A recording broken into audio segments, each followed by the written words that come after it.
Hello everyone, কেমন আছো সকলে? আশা করবো সকলে অনেক ভালো আছো। আর আমিও কিন্তু অনেক অনেক ভালো আছি। আর তোমাদের সবাইকে অনেক অনেক স্বাগত আমার নতুন একটি ভিডিওতে।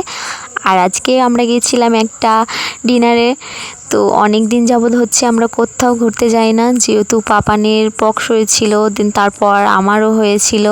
আমার ভালো হওয়ার সাথে সাথে আমার বরেরও হয়েছিল। বললাম চলো, অনেক দিন তো কোথাও বেরোনো হয় না, আর বাড়িতে একভাবে ভালোও লাগে না, একটু ঘুরতে না গেলে হয় বলো? আর যেভাবে গরম পড়েছে একদমই থাকা যাচ্ছে না। তো ফাইনালি আজকে ঠিক হয়ে গেল।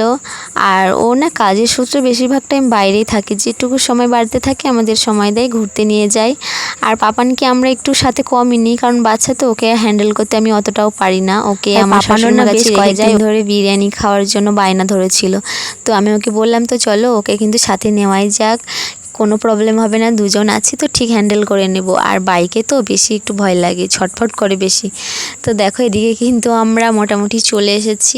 আর এটা এসেছিলাম আমরা মেমারিতে, হইচই, যেখানে আমার মানে খুবই ভালো লাগে, এত মানে সুন্দর পরিবেশ। আর এখানে ডেকোরেশনও খুব সুন্দর, ছবি তোলার জন্য একদম পারফেক্ট। আর খাবার কোয়ালিটি তো অসম্ভব সুন্দর, আমার অনেক অনেক ভালো লাগে এখানে।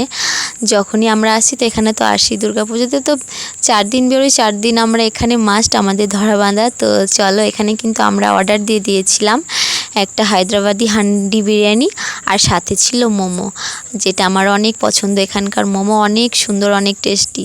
তো চলো, এদিকে কিন্তু ওয়েটার কিন্তু সার্ভ করে দিয়েছে, আর এখানে আমি মোমোগুলো নিয়ে নিচ্ছি। আর এখানে যে যাতে করে মোমোটা দিয়েছে ওটা আমার এত পছন্দ লেগেছে, এত কিউট।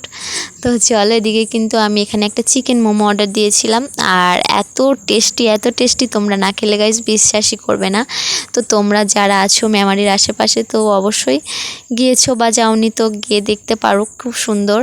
আর এদিকে কিন্তু পাপান নিজের হাতেই খাচ্ছে, কারণ বেশ কয়েকদিন ধরে ওকে আমি দেখছি নিজে হাতে করেই খাচ্ছে। তো এতে করে আমারও একটু অনেক সুবিধা হয়ে গেছে, ও নিজের সুবিধা মতো খাচ্ছে টুকটুক করে, আর আমিও খেয়ে নিচ্ছি। আর এখানে কিন্তু আমরা অনেক সুন্দর সুন্দর ফটো তুলেছি, তোমরা যারা দেখোনি তো দেখে আসতে পারো, আমার প্রোফাইল আমি অলরেডি পোস্ট করে দিয়েছি।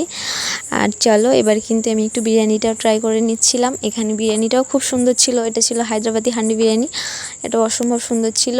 আর মাংসের পিসগুলো তো খুবই বড় বড় দিয়েছিল। আর এদিকে দেখো পাপান কি সুন্দর খাচ্ছে, তাই না? এরকম নিজে হাতে খেলে আমার যে কি শান্তি লাগে। অনেক দিন পর একটা লাল টুকটুকে শাড়ি পরে কিন্তু গিয়েছিলাম।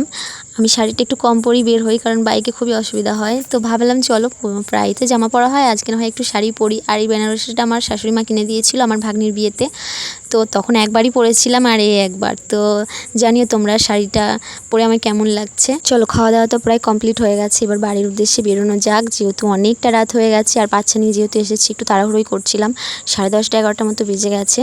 আর এদিকে আমরা কিন্তু বাবার জন্যও পার্সেল করে নিয়েছি, যেহেতু আমার শ্বশুরমশাই বিরিয়ানি খেতে খুবই ভালোবাসে।